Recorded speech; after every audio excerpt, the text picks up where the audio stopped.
Is there something you've learned in life that you wish so many people out there knew?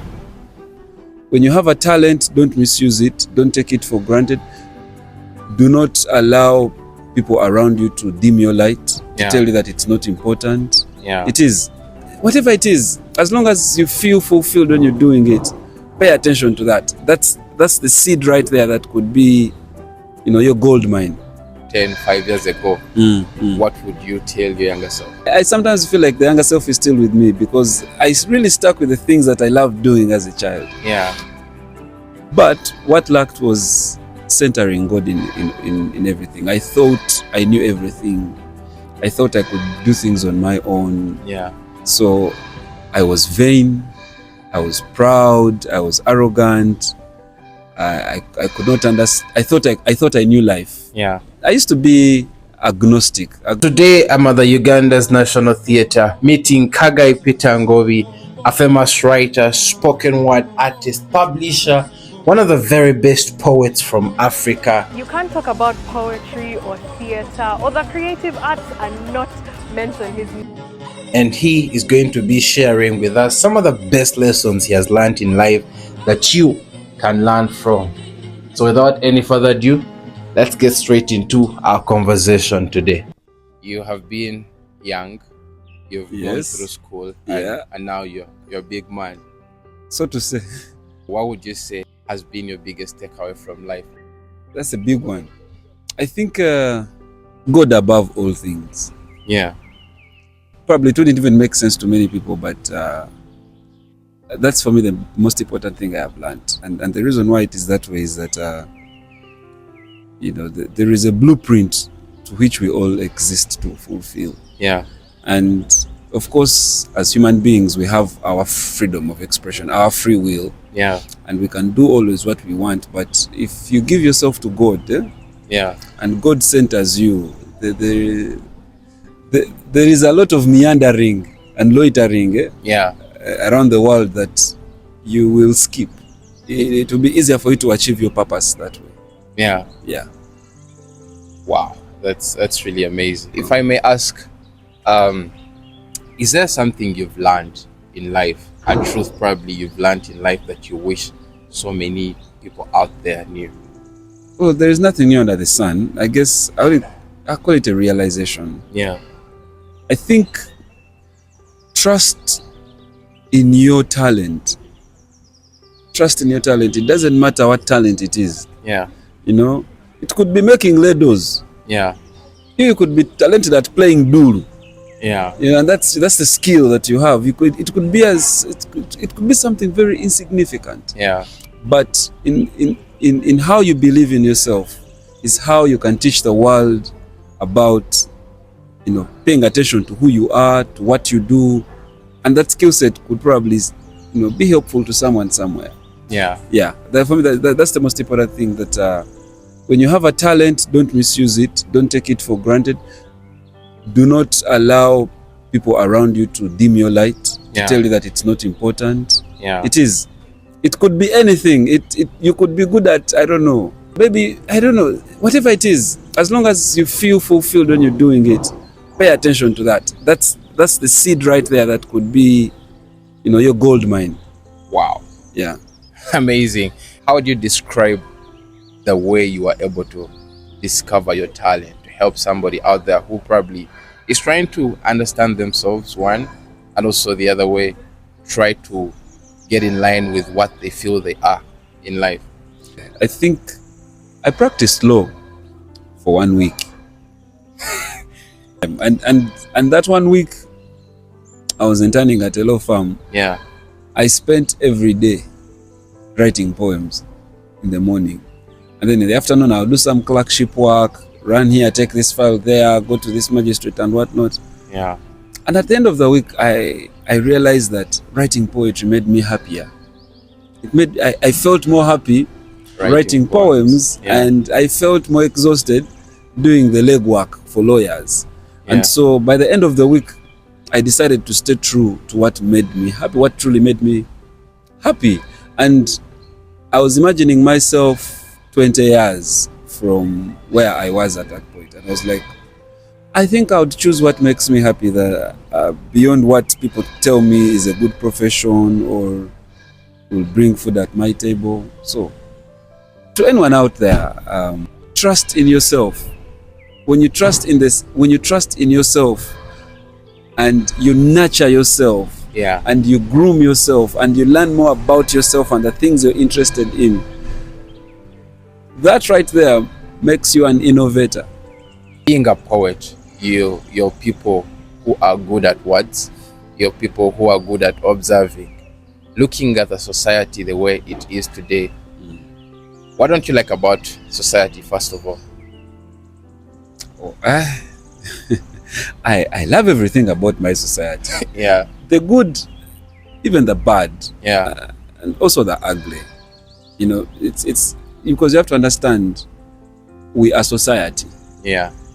We are the very people that when you take people out of this place, it just becomes you know. But we are the people, and like all of us, we have aspects that we don't like about ourselves. We have aspects that we hide about ourselves. Yeah. We have aspects that we love about ourselves. Yeah. But in a total sum, I love my society. I love it. I cherish it, and that's why I speak the truth that I speak to it. Wow. So I will rebuke it, I will praise it, I will caution it. Yeah. I will also want to learn from it. And for me, that is the total sum experience of being human. You know, there is no, I don't think there is anyone out there who says, I hate society. If you dig deeper, you'll also find them saying they hate themselves. Yeah. Wow. Mind-blowing, I should say. Knowing the things you know today, if you go back to your younger self, probably 5 years ago, what would you tell your younger self? I would tell my younger self to know God. Yeah. I'll tell my younger self to, you know, to keep doing what they're doing. Yeah. But put God at the center. Yeah. So my younger self loved reading, loved theater, loved. I sometimes feel like the younger self is still with me because I really stuck with the things that I loved doing as a child. Yeah.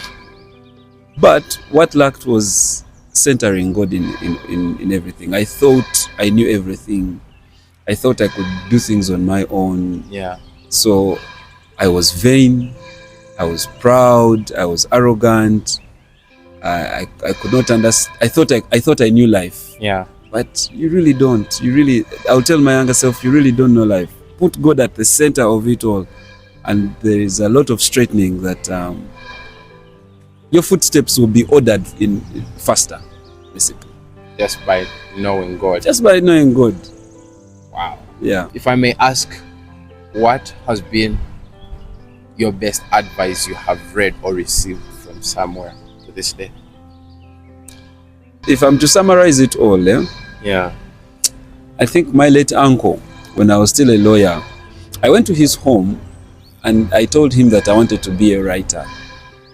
And he just told me, go for it, Peter. Just that. Like, go for it. Stick to it. And he gave me a lot of validation.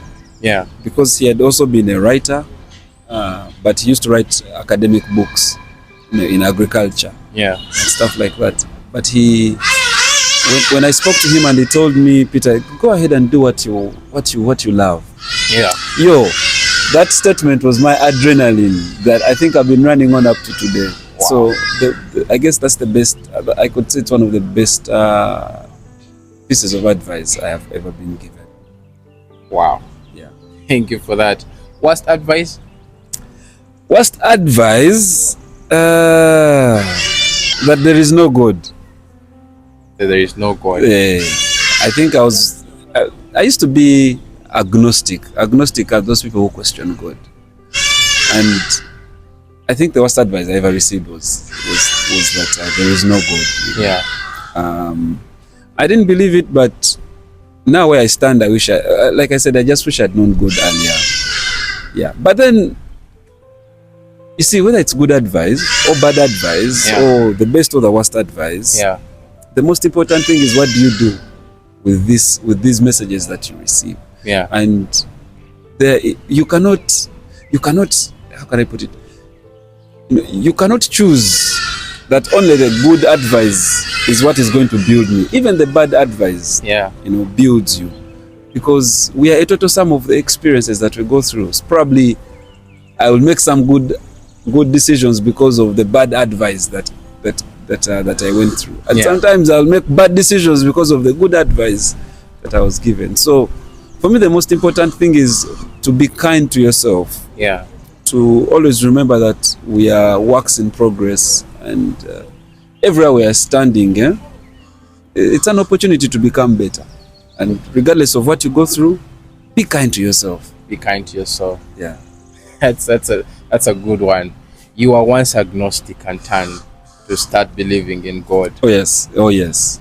How would you convince someone out there who is still in the same place? They doubt God's existence and they don't know what's true. There is nothing I can do, because to understand God and to know God is by God's grace. And what I could tell the agnostic is that take your questions to God. Don't take questions to human beings. Simple as that. Take your questions to God in your total sum confusion, in your total sum affirmation. That you know what you're talking about. Talk to God. Wow. Simple as that. Don't waste your time with human beings. If I may twist this question, just how did you find God in the first place? I gave up on life. I gave up on trying to think that I know what life is, that I know what human beings are. I had asked so many questions about life and I was not getting answers. I was depressed. And I started saying, dear God, hear me.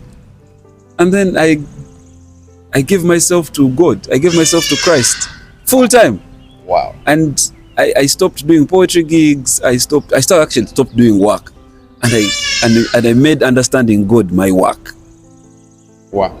And so I said, okay, if this is what it means to believe, let me find out what it means. And yes, I went and I gave myself fully, separated myself to God from the world, 100%. And those few, and it's still what I'm doing. Actually, I'm just coming back into the art world, but for the past probably 10 months, I've been just focused on knowing God. And those are the best months of my life so far. Wow. One last question, I should say. What would be your message to the people out there? Get to know God. Make some time and know God. Because in Him there are quite a number of fruits that you'll be able to benefit. Those that you know and those that you don't. And for me, what finding God has helped me do is it's helped me reconcile a lot with my past. It's helped me, I feel, become a person who is less stressed. Because all cares belong to God. All worries belong to God. So me, I just walk around here scot-free. And I think even as a country, we say for God and my country. I think it's wrong. We should not be doing things for God. How can we do things for God? Who are we? But we should do things with God.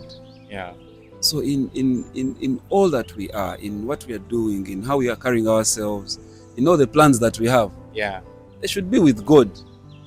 We have a lot of people claiming they are doing things for God and they are doing them for themselves. Wow. But now you cannot, if you're saying you're doing it with God, your works and your faith are so clear. Amazing.